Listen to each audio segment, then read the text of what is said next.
একটু রাস্তা ফাঁকা আছে, একটু টান দেখা যাক কেমন হয় এটার ফিডব্যাকটা। ও সেই পাওয়ার প্রডিউস করে অলরেডি 80+। আর যেমন জিক্সার আছে, জিক্সার থেকে এটার হ্যান্ডেলটা একটু এদিকে মনে হয়, মানে এদিকে আসে। আর এটা হচ্ছে ট্যাঙ্কিটা এখানে বসলে 2015 সালে বের হয় জাপানে, আর বাংলাদেশে মূলত প্রথম অ্যাসেম্বল হয় হচ্ছে আমার কাছে দেখতে পাচ্ছেন হর্নেট 160 আর একটা বাইক আছে। আচ্ছা যাই হোক, ইন্ট্রো দিলেই hey everyone, welcome to my YouTube channel SP Sourav and Facebook page. আচ্ছা, এটা হচ্ছে হর্নেট 160 আর সিবিএস এডিশন।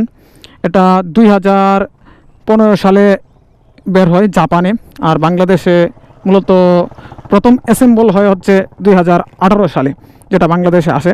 এটা যদি লুকসের কথা বলি, একটা সুন্দর একটা লুকস দেয় এটা, হেডলাইট, তারপরে ট্যাঙ্কির শেপ। তারপরে যদি সিটের কথা বলি, সিটটাও একটা কমফোর্টেবল, পিলিয়ন সিটটাও একটা কমফোর্টেবল, মানে অনায়াসে সুন্দর মতো একটা রাইড করা যায়। এখন কিছু এটার ধারণা দিই। যেমন এটা হচ্ছে ইঞ্জিনটা হচ্ছে 160 সিসি, আসলে এটার ইঞ্জিন হচ্ছে 162 সিসি ইঞ্জিন। মূলত কাগজপত্র করা হয় এটার 160 সিসি হিসাবে। আপনি গুগল ঘাটলে দেখতে পারবেন এটা হচ্ছে 162 সিসির একটা ইঞ্জিন, যেটা আসলে আমরা 160 সিসি হিসাবে ধরি।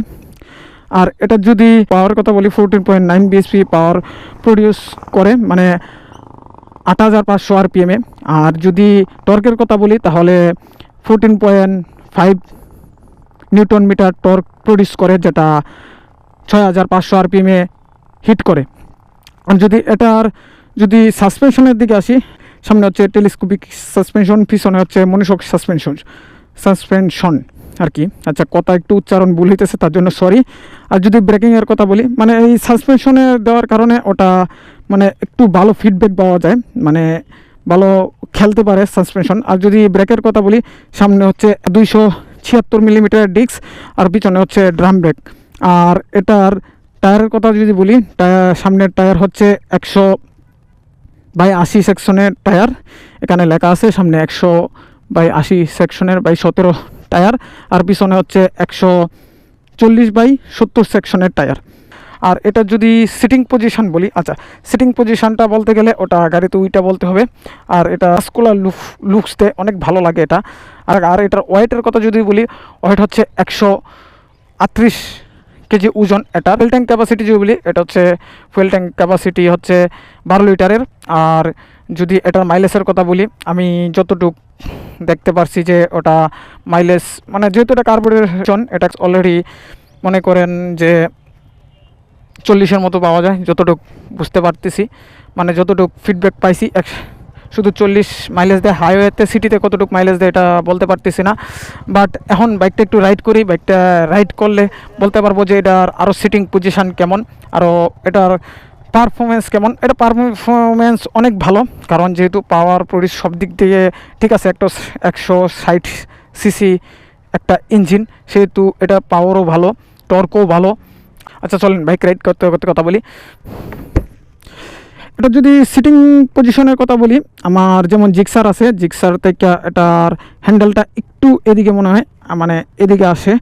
আর এটা হচ্ছে ট্যাঙ্কিটা এখানে বসলে অনেকটাই ভালো লাগে। আর যদি ইয়ার কথা বলি, মিটারের কথা বলি, মিটারটা এতটা ভালো লাগে না। এখানে উপরে আছে কি ইন্ডিকেটরের লাইট আছে, তারপরে আছে নিউট্রালের আছে, তবে গিয়ার শিফটিংয়ের লাইট নাই। এটা পার্স কি ওটা জ্বলে না, আচ্ছা জানি না। তবে এই সুইচগুলো এত পরিমাণ ভালো দেয় নাই। আর এটা হচ্ছে ইঞ্জিন কিল সুইচ, এটা মেবি পরে লাগানো হয়েছে, এটা ছিল না আগে, আমি যতটুকু জানি আমার ফ্রেন্ডের কাছ থেকে জানতে পারছি। এটা অনেকটাই আমার ভালো লাগে। আর চলেন এটা রাইড করি, রাইড করতে করতে কথা বলি। আর এটার সর্বোচ্চ টপ স্পিড উঠে হচ্ছে 120 কিলোমিটার/আওয়ার, কারণ এটা হাইওয়েতে গেলে এটা বোঝা যায় যে কতটুকু পাওয়ার প্রডিউস করতেছে। আর আপনি হাইওয়েতে গেলে অনায়াসে একটা গাড়িকে আপনি বিট করতে পারবেন, অনায়াসে একটা গাড়িকে ওভারটেকিং করতে পারবেন, মানে সহজে ওভারটেকিং করা যায় যদি আমি এক কথায় বলি।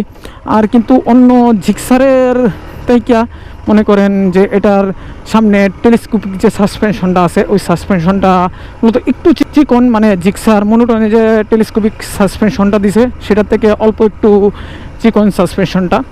তবে এটার রাইডিং পজিশন অনেক সুন্দর। যদি আপনি হাইওয়েতে বা যে কোনো জায়গায় যান বা ওইখানে বলেন যে রাইড করবেন, রাইডিং পজিশনটা অনেক সুন্দর। মানে আপনার ব্যাক পেন হওয়ার কোনো পসিবিলিটি নেই এটা। যেহেতু আমি বেশ কয়েকবার এটা রাইড করছি আমার ফ্রেন্ডের বাইক, বাট এদিক থেকে রাস্তা বন্ধ, শিওর তো বলতে পারতেছে না। যেহেতু আমি বেশ কয়েকবার রাইড করছি সেহেতু এটা রাইডিং পজিশন বলবো অনেক কমফোর্ট একটা রাইডিং পজিশন। পিলিয়ন সিটেও অনেক কমফোর্ট, পিলিয়নও খুব শান্তিমতো বসে রাইড করতে পারে, সব কিছু করতে পারে। চলেন এটা একটু রাইড এনজয় করি যে কীরকম পাওয়ার প্রডিউস করে। তবে এই রাস্তায় যে পরিমাণ রাশ মনে হয় না এটা করতে পারবো। তবে এটা মানে একটা ভালো, মনে করেন অল্প দামে একটা ভালো ডিল এই বাইকটা, আমি এটা এতটুকু বলতে পারি। কারণ এটা বর্তমান প্রাইস কীরকম চলতেছে এটা জানি না। ওটা যেহেতু সিঙ্গেল ডিস্কের একটা বাইক, সিবিএস ব্রেকিং সিস্টেম, ওটা আর বর্তমান প্রাইস কীরকম এটা গুগলে দেখতে হবে। আমি এখনও বলতে পারতেছি না, হয়তো বা 2 লাখের আশেপাশে হবে যতটুকু বুঝতে পারতে। মানে আপনারা গুগল জানলেই বলতে পারবেন। আর বাইকের রিভিউ কিভাবে করতে হয় এত প্রপারলি আমি জানি না। যদি কোনো কিছু ভুল হয়ে থাকে আপনারা গুগল ঘেটে একটু দেখে নেবেন। আর যতটুকু আমার ধারণা, যতটুকু আমার মানে আইডিয়াতে আছে আমি ততটুকুই বললাম। তবে ওইটাই আর কি। আর যদি এটা সাসপেনশনের কথা বলি ভাই, এক কথায় অসাধারণ। কারণ সামনে হচ্ছে মনুষ্যক, পিছনে হচ্ছে টেলিস্কোপিক সাসপেনশন, সেজন্য এটা সাসপেনশনটা অসাধারণ একটা ফিল দেয়। চলেন এই দিক দিয়ে ঢুকে যাই কষ্ট করে। তবে এইখানে একটু রাইড দিতে পারবো। ওফ, জায়গাটা তো অনেক সুন্দর লাগতেছে। চলেন এটা নিয়ে একটু স্পিড করা যাক যে কীরকম রাইডের ফিল দেয়। ওটা সুন্দর পাওয়ার প্রডিউস করে, একটা ভালো একটা পাওয়ারের বাইক। তবে এটাতে আপনি হাইওয়ে রোডে অনেক ভালোভাবে একটা ফিডব্যাক পাবেন, ভালোভাবে ওভারটেক করা যায়। আমি হাইওয়ে রোডে এটা চালানো হয়েছে আমার, বাট ভালো একটা মানে অনায়াসে একটা গাড়িকে আপনি চাইলে ওভারটেক করতে পারবেন। আর যদি এই বাইকের কথা বলি, যে ওই সময় 2018 সালে বের হয় এই বাইকটা, ওই সময় বাইকটা অনেক ভালো জনপ্রিয়তা ছিল। কিন্তু এখন বর্তমান 2025 সালে এসে এই বাইকটার এত পরিমাণ জনপ্রিয়তা নেই। তবে ভালো তারপরে এখনও আছে, কারণ যেহেতু পিছনে আছে 140/70 সেকশনের টায়ার, আর সামনে আছে যে হচ্ছে 100/80 সেকশনের টায়ার। এই টায়ারটাও আবার কর্নারিংয়ের সময় অনেকটাই ভালো ফিডব্যাক দেয়। এই দুইটা মিলায় মানে বাইকটা একটা অসাধারণ একটা বাইক। যদি একটু সাইড দিত, বড় বাইরে ঢুকতে পারতাম তাহলে ভালো হইতো। তবে এই বাইকের কথা যদি বলতে যাই তাহলে একটা অসাধারণ বাইক বলতে পারেন। মনে করেন যদি আপনি রেগুলার রাইডের জন্য ইউজ করতে চান তাহলে এই বাইকটা আমি মনে করি পারফেক্ট আপনার জন্য। তবে এখানে একটু রাস্তা ফাঁকা আছে, একটু টান দেখা যাক কেমন হয় এটার ফিডব্যাকটা। ও সেই পাওয়ার প্রডিউস করে, অলরেডি 80+। ভালো লাগতেছে। আর এটার ক্লাসটা অনেকটাই স্মুথ। এই ক্লাসটার ব্রেকিংয়ের দিক থেকে যদি বলি, অসাধারণ একটা ব্রেকিং সিস্টেম যে দেখতে পারতেছেন আপনারা। মানে এক কথায় অসাম একটা বাইক বলতে পারেন। আর এটার সাথে যদি কোনো বাইকের তুলনা করি তাহলে মনে করেন যে মোটামুটি FZ ভার্সন 2 এর সাথে এটা যায়। কারণ FZ ভার্সন 2 আর এটা মোটামুটি একই পাওয়ার প্রডিউস করে, একই মনে করেন, যদিও ইঞ্জিন আলাদা। কারণ এটা হচ্ছে হুন্ডা কোম্পানির আর ওটা হচ্ছে ইয়ামাহা কোম্পানির। ইয়ামাহা কোম্পানির একটা ফ্যান বেস আছে ভালো, আর ইয়ামাহা আগে থেকেই ভালো, এটা আমরাও জানি। বাট আচ্ছা এদিক দিয়ে ঢুকে যাই।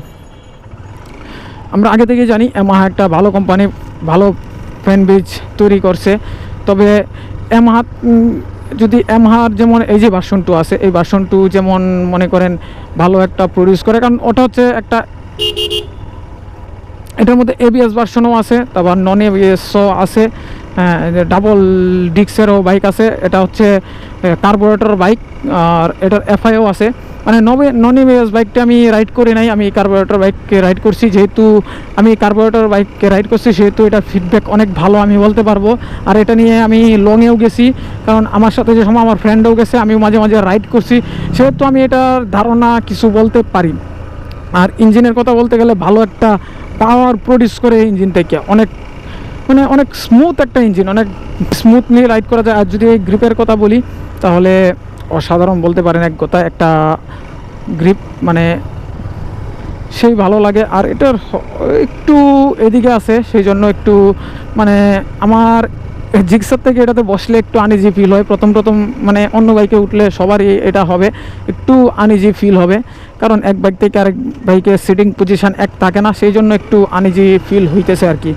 আচ্ছা, আর মনে করেন যদি কোনো কিছু জানার থাকে তাহলে আপনারা গুগল গাইটা বা আরও অনেকেরই এই বাইক নিয়ে রিভিউ ভিডিও দেওয়া আছে, ওইখান থেকেও আপনারা দেখতে পারেন, ওইখান থেকেও আপনারা দেখে কিছু জানতে পারবেন।